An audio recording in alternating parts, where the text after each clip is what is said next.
Camila joins us now from Vancouver, Canada. Welcome to the TH show. Congratulations on this. Could you have imagined the popularity of this show and now wrapping season 5?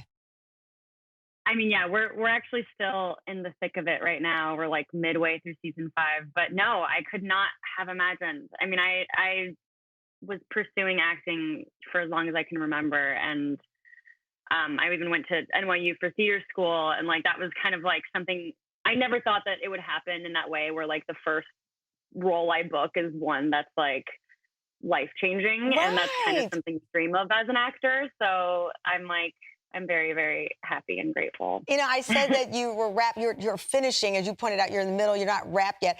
How soon? Because the show is built on plot twists. My 14-year-old niece one day was watching a couple of seasons ago. I walked by and I said, "What are you watching?" She said, "Riverdale." And I was like, "That's the show that's based on Archie." I sat down and I was hooked.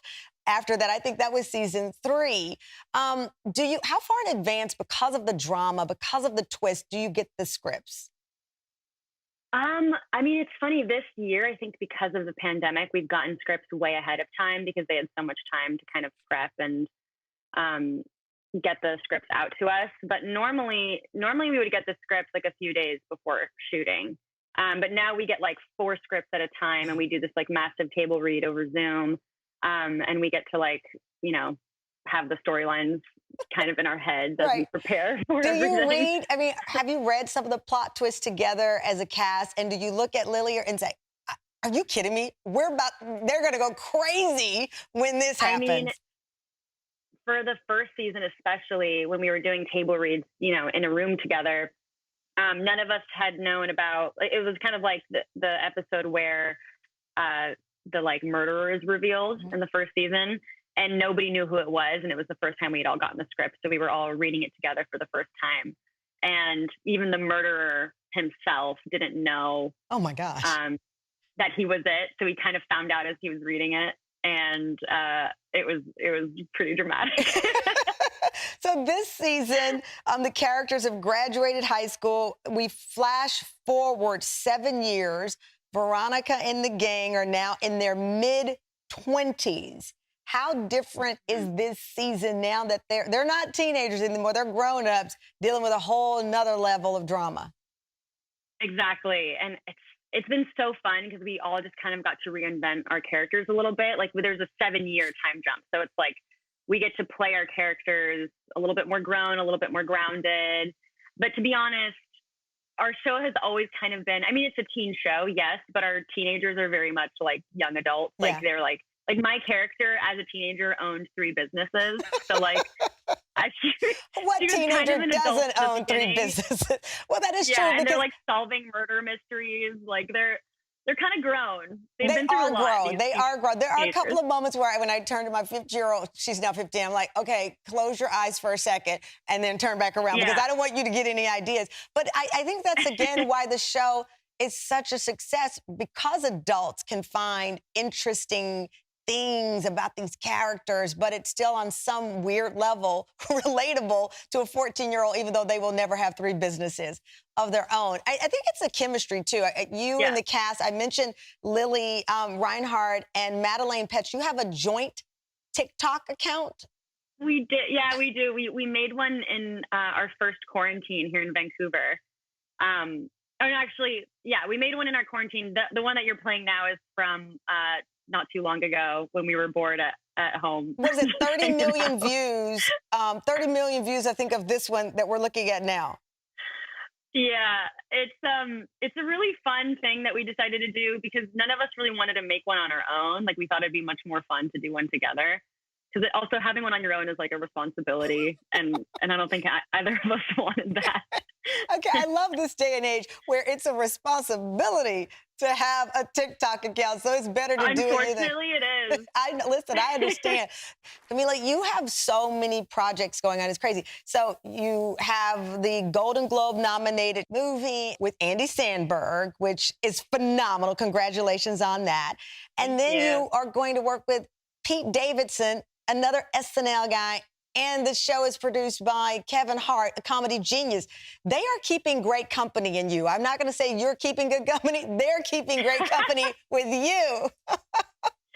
That's really sweet.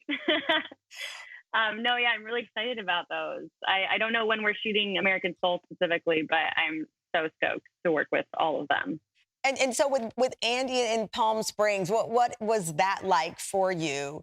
Especially again, because you've talked a lot about not wanting to be pigeonholed. You want people to see you more than the character Veronica on Riverdale, more Right. than, you know, a teen star. You've got this range and you are looking for these lanes to prove that you've got it. And it obviously is paying off.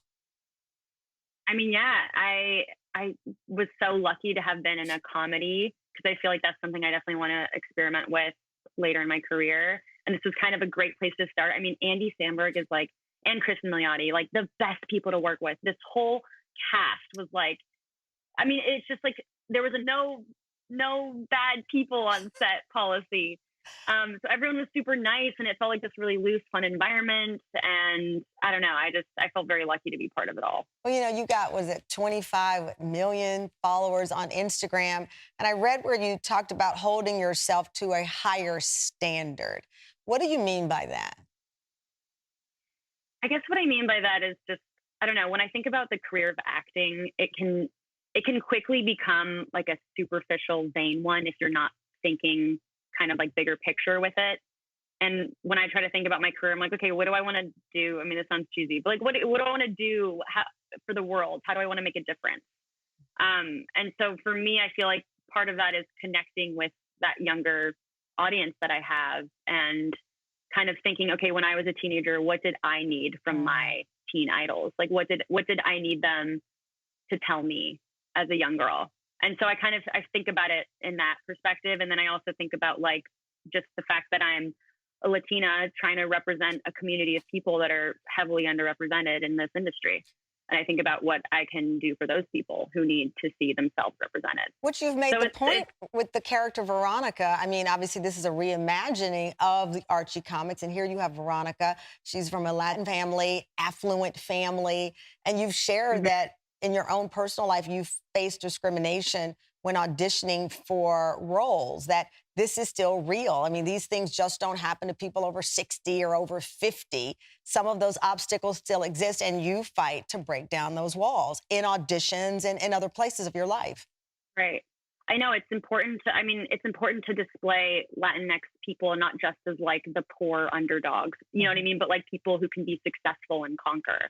I think that's like a very empowering message to send to our audience. And when you hear back from the audience that they've heard the message, they see it in you, and you make them even more proud to be a part of the Latinx community in fighting these stereotypes. What does that mean to you? Oh my gosh, it like makes me want to cry, to be honest, because I think about, I don't know, when I think about me, and this is actually something I've been talking about in therapy a lot, but I think about like me as a young girl, always feeling like I was like a supporting role to like my white counterparts. Like even just in like friendships, it was always like, I'm here to make you look good. And I'm here to be like the funny, you know, side character that you can like bounce back off of. And just to like think about how now we're kind of going in a direction where like people of color can be leads and can like drive a story and be protagonists. Like that is something that we need to see more of. Well, we're seeing it in you with all of the great work that you're doing. You're gonna make me cry. I mean, seriously, that's why I'm happy that my nieces have someone like you to look up to, because you do keep it real and you do take us on the personal journey of life.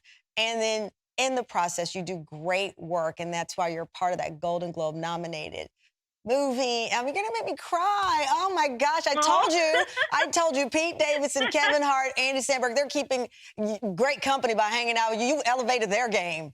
Thank you so much, Camila. Thank you so much. Oh, congratulations. Thanks for having me. I didn't know I was gonna weep through this interview. Camila is in Riverdale, airs Wednesday on the CW.